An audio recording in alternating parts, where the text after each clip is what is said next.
ॐ श्री गुरुभ्यो नमः हरिः ॐ वसुदेवासुतं देवं कंसचाणूरमर्दनं देवकी परमानन्दं कृष्णं वन्दे जगद्गुरुं।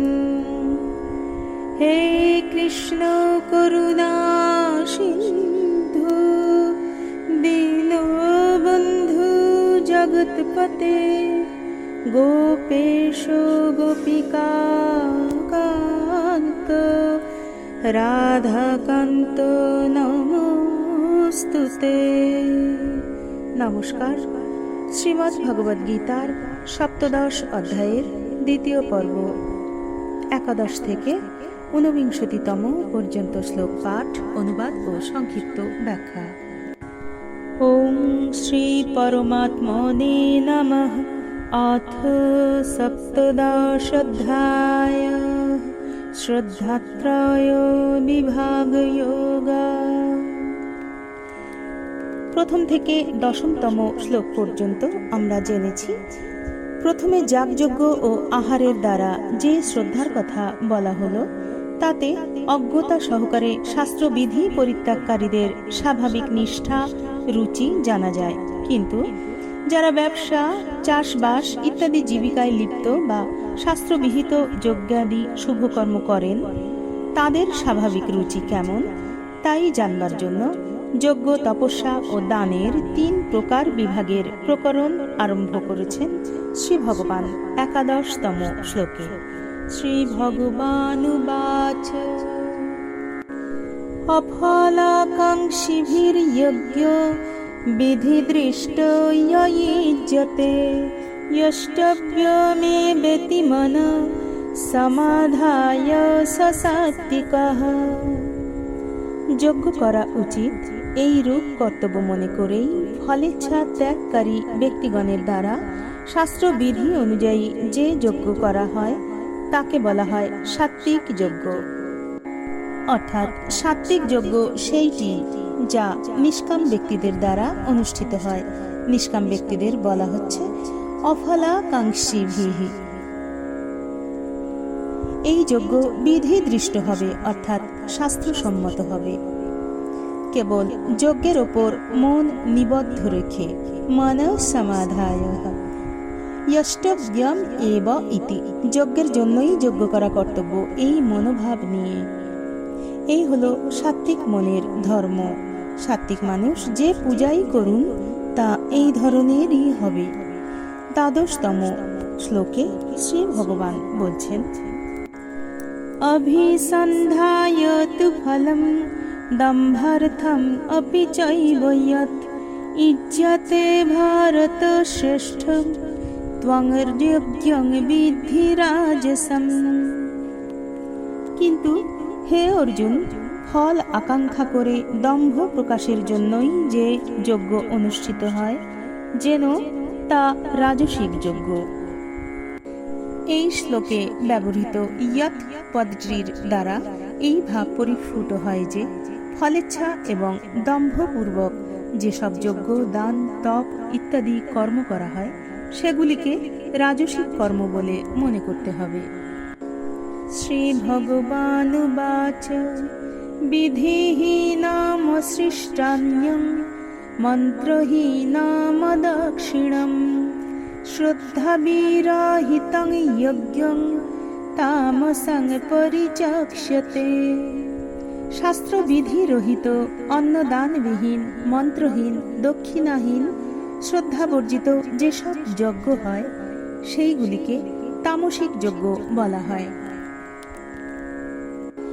11, 12 এবং 13 শ্লোকে ক্রমান্বয়ে সাত্ত্বিক, রাজসিক এবং তামসিক যজ্ঞের বর্ণনা করে পরবর্তী 3টি শ্লোকে ক্রমান্বয়ে শারীরিক, বাচিক ও মানসিক তপস্যার বর্ণনা করেছেন শ্রী ভগবান। 14তম শ্লোক শ্রী ভগবানুবাচ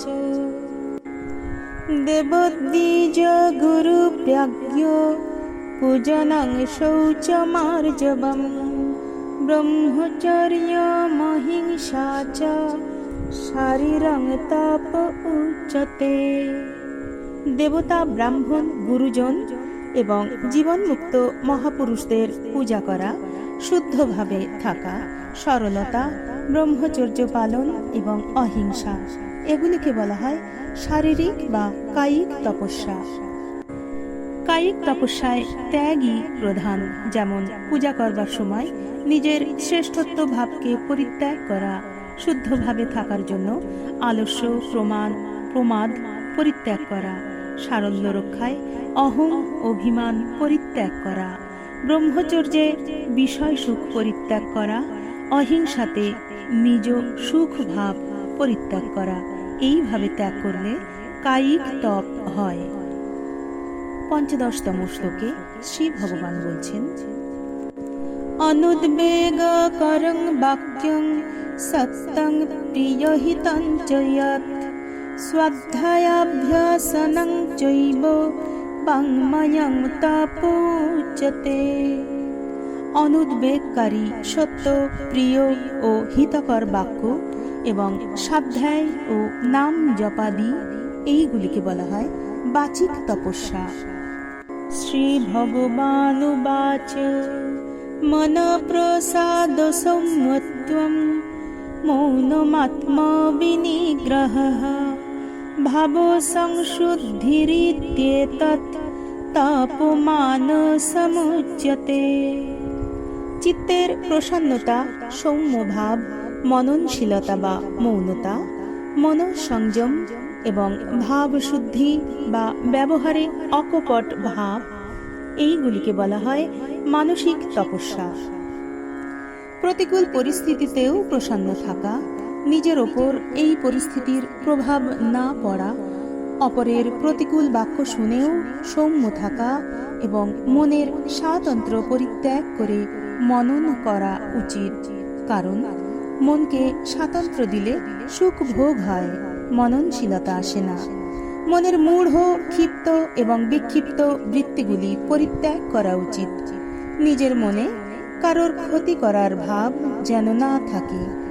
এই সবগুলিকে মানসিক তপস্যা বলা হয়। এবার ভগবান পরবর্তী ৩টি শ্লোকে ক্রমশ সাত্ত্বিক, রাজসিক এবং তামসিক তপস্যার বর্ণনা করেছেন।